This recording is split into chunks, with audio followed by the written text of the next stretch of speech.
In a world filled with magic turtles, gay clowns, and deadbeat fathers, a 12-year-old boy is on his journey to becoming the best hunter ever.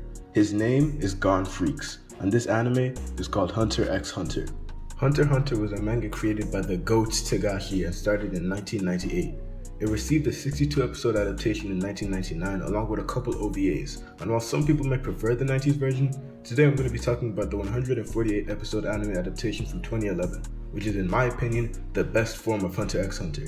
But I also kind of lied. I'm not actually going to be talking about Hunter x Hunter, at least not yet. Today I have my homie Price from the channel Z Anime with me, and he's going to be helping me out today. So peace. I love Hunter x Hunter. It's legitimately one of my favorite manga / anime of all time. Now, this may simply be because I saw the show after watching SAO and it cleared the bad taste of edgelord Kirito from my palate because I was in desperate need for something much better at the time.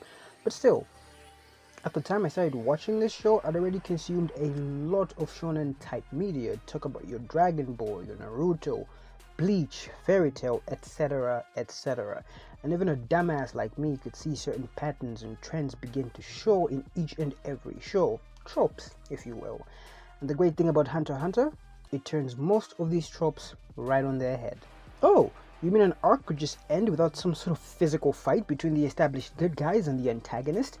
What do you mean an entire arc ended without the bad guy and the good guy having any sort of interaction? Is Gon the bad guy? Whoa! Gon went Super Saiyan. Now he can win this fight without any repercussions whatsoever. Right? The point I'm trying to make is it's a unique piece of media set in a colorful world that is much darker and more unforgiving than you'd first assume after first picking up the 2012 anime.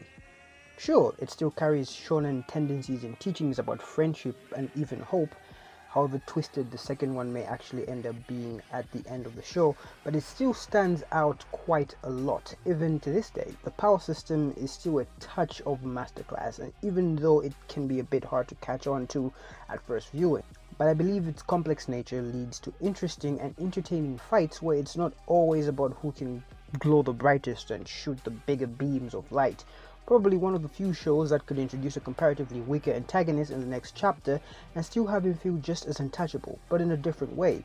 But Price, you may ask, what's the point of this rant? Simply put, Hunter x Hunter has sort of become underrated. Don't get me wrong, but the anime and manga being nicknamed hiatus might be a reason for that. And that's a whole bag of worms I'm not really willing to talk about right now. Even with the point the anime ends at, I still think this show deserves more plaudits than it gets these days. And that's about it. And hey, like the sound of my unbuttery voice, then you can find me at Z Anime where we make anime content as well. And depending on how early this video goes up, you might find a video of me and Gigguk talking about some excellent anime villains. Yeah, also, Leorio is best boy.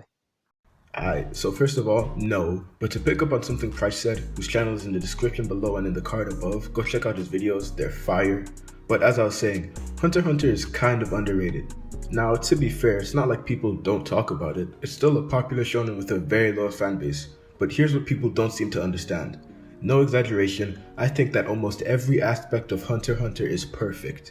And it might sound like I'm dick riding right now, because I am, but Hunter x Hunter deserves it. This show does almost everything right. Everyone behind this anime did a perfect job of getting all the good parts of the shonen genre and taking them to the next level, while at the same time trimming off all the bullshit like bad pacing and boring filler. To me, Hunter x Hunter is the epitome of a shonen anime. Watching Gon's adventure and journey through the world he lives in, his struggles, and all the people he meets along the way, all the battles he fights and the things he learns. This shit is beautiful, dog. If I were to pinpoint some of the best things in this anime, I'd probably say the characters, the world, and of course the goated power system. Let me start with the power system, Nen. It might be seen as complicated at first, but after a couple of episodes you'll get used to it, and once you start seeing and understand the different ways it's being implemented, you'll truly begin to understand how genius it is. The world in Hunter x Hunter is also crazy. Seeing Gon explore this world, learning about the different types of creatures that live in the world, the different types of hunters, even just seeing him fuck around in the marketplace, it's fantastic. This world is just so lively and full of cool shit. Every time the main characters move to a new area or place, I'm excited to see what's going to be there. While on the topic of main characters, nah, I'm just bullshitting. Speaking of the main characters, the relationship between Gon, Killua, Kurapika, and Leorio is beautiful. Watching the lengths that each of them would go to just to help each other out is crazy, and watching them go through the shit that they go through together shows us how strong their bond is. Also, Leorio looks like a grown man. Like, I fuck with him, but that's a whole nigga. Anyways, even apart from our main four, all the other characters in this show are great. Whether it's the other hunters that they meet along the way, or it's the fucking villains, almost every character in this show is stellar. And while we're on the topic of villains, oh my days, the villains in Hunter x Hunter are on a completely different level.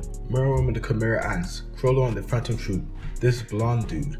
Like, I know Press already said this, but y'all really need to understand it. Meruem is one of the strongest creatures in Hunter x Hunter, and Parison is just some guy in a suit, yet they managed to make them both equal threats without taking away from the other. Unlike some shonen where the only difference between a villain of one arc and a villain of the next is that one is stronger, Hunter x Hunter doesn't need to inflate their power to make them a valid threat. They made Parison a great villain just by using their fantastic writing and playing off his relationships to the world they inhabit and the characters in it. Give this show its props. I love shonen anime, but to this day, Hunter x Hunter is one of the few animes that really stands out in this genre and is really unique. So go check it out if you haven't already. Also, go check out Price's channel, zAnime. The videos on there are great, and if you're looking for someone with a couple more brain cells than me, then you'll definitely like his content. Our video about anime villains is on his channel and up in the card above. This was Jugo Young. Like and subscribe, leave your thoughts down below, and I'll see you guys next time.